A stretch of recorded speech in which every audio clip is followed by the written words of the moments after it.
At dawn, we reached Shanghai. I drove straight to Honkyo Sanatorium and got a first-class room for Jockey. By noon, a team of famous doctors gathered to examine him. The meeting lasted until evening. After it was over, a German specialist patted my shoulder, chuckling, "Your friend is perfectly healthy. He'll live longer than every doctor who examined him today." I was thrilled to hear this, but doubts remained. "Doctor," I said, "I saw him go mad with my own eyes. He's usually weak, but when he's like that, his strength is unnatural. He's not in control of his actions."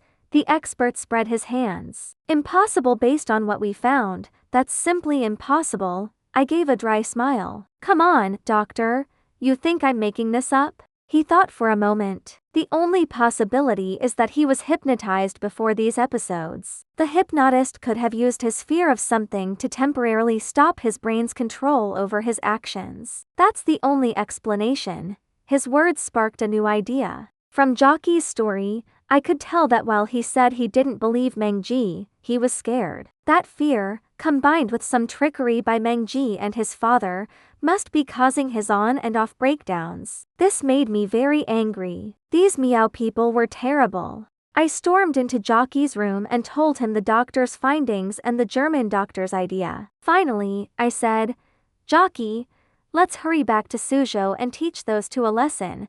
Jockey felt much better after hearing me. He said excitedly, that German doctor was right. I didn't believe Meng Ji, but his words kept bothering me. "Exactly," I said. "Those two Miao creeps, I'll make sure they spend years in jail before they crawl back to Yunnan." We laughed and chatted, leaving the sanatorium that day. By evening, we were back in Suzhou, rushing to the dirty hotel. But when we got there, we learned Meng Ji and his father had left early that morning, taking a train south. I did the math. They had a day's head start, but with a plane, we could catch them. With the Yi family's money, hiring a small plane was no problem. I suggested it, but Jockey hesitated. "Isn't that too much?" "No way," I insisted. "You won't be free of this problem until we catch them." He laughed. "After hearing the German doctor's explanation, I'm already free of any problems. Look at me, am I any different from before? Why bother chasing those two?" I put my hands on his shoulders, looking at him closely. He really seemed fine. We both burst out laughing. When we entered the Yi mansion and saw the old madam together, she noticed the change in Jockey too. She thanked me a lot while sending servants to burn incense and make promises to gods. Over the next few days, even though I was a guest, my close friendship with Jockey made the servants come to me for decisions. I took on the role of host, managing everything. The wedding preparations were incredibly grand, and the endless tasks kept us very busy. Jockey remained perfectly normal. The Yi mansion's empty rooms filled with relatives and friends. Jockey and I shared a room. The night before the wedding, we stayed up until midnight. I was very tired and almost fell asleep the moment I lay down, but Jockey suddenly said, "If Bashu really cursed me with goo, I'll be dead the morning after tomorrow." I froze, half my sleepiness gone. "Jockey,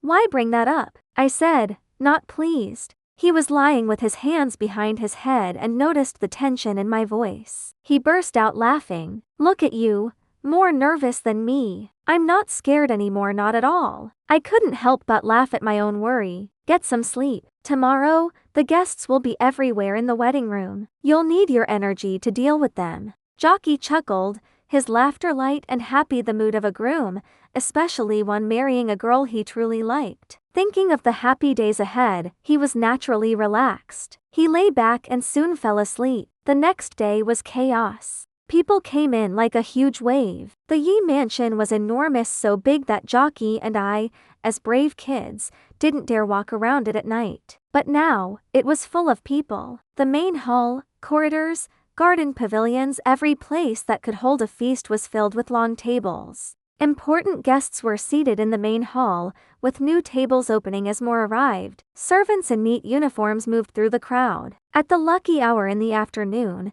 the bride's car arrived, marking the most important part of the wedding. I walked out with the groom. 3 beautiful women came with the bride from her car, her relatives, I thought, though I wasn't sure who they were. The ceremony mixed old and new traditions. No bowing to the ground, just bowing, but an afternoon of beauing was enough to tire out the bride and groom. By evening, the mansion was bright with lights, buzzing with voices, and filled with music that never stopped. My head felt like it would split. Finally, I quietly slipped away to the back garden, near the great immortal shrine, and sat against an old tree. The area around the shrine was quiet and dark, a rare peaceful place away from the chaos. I could finally breathe. The great immortal shrine was for the fox spirit, a tiny room for 2 or 3 people to pray. Its locked door added to its mystery. I had barely settled, hoping to take a nap, knowing that once night fell, the well-fed, slightly drunk guests would crowd the newlyweds, and I had promised to protect them. I closed my eyes, starting to doze off, when footsteps approached. I quickly opened my eyes and saw a woman walking slowly through the darkness. I was startled, my first silly thought being that the fox spirit had appeared after all. They often looked like women. But as she came closer, I laughed at myself. It was Jayaman. She clearly didn't know I was there, walking past lost in her thoughts. I thought about calling out but stopped, knowing it would scare her. I sat still against the tree, hidden by branches and the lack of starlight, covered in darkness. She passed right by without noticing me. I hadn't spoken at first to avoid startling her, but now curiosity took over. Why was she sneaking here, away from her brother's wedding celebration? I remembered the first day I arrived, when Jayaman asked me to meet her at West Garden, only to be dragged back by fourth aunt. I had asked her several times why she wanted to meet, but she had avoided the question. Girls' feelings could change quickly, so I hadn't thought much of it. But now, her behavior seemed suspicious. I watched to see what she was doing. She stopped outside the shrine, not going in, but leaned against the door and began to cry. I was stunned. It was her brother's wedding day. Why was she hiding in this lonely corner, sobbing? She cried for a full 10 minutes, all my sleepiness completely gone. Her crying slowed and she muttered, choking, "Why does it have to be like this? Why?" I couldn't hold back. I stood and said, "Jayaman, what are you doing?"